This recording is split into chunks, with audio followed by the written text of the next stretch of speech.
Have you ever wanted to make a stream deck? Like thought about it, like really thought about it? Well, I've made it, and this project made me want to kill.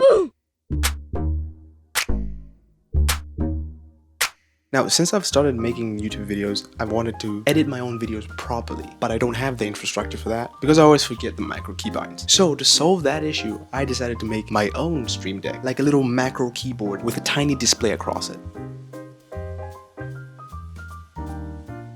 Essentially, all these buttons on this side, including the encoder and the touch sensor, are all going to be sending their button presses or information to the Raspberry Pi Pico. And then the Pico is going to display on the screen saying, okay, you pressed this button, while also sending it over to my PC. And the beginning of the project seems to be pretty fun. It was lighthearted, it was going well, until it got to the end. Well, the end of phase 1 at least. I essentially was going to have the buttons and the rotary encoder do the button actions.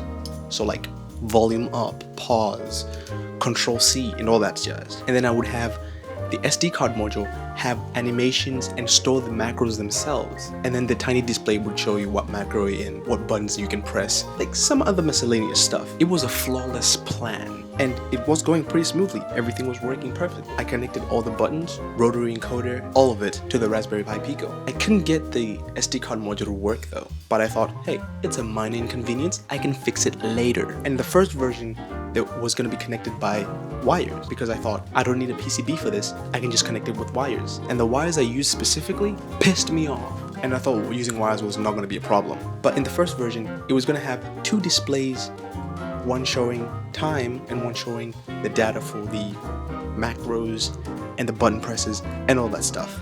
But when I closed it up and glued everything in, the wires I used, since they were very stiff, kind of got disconnected on the inside. So then I lost button functionality, and one of the screens didn't work because it kept getting disconnected over and over.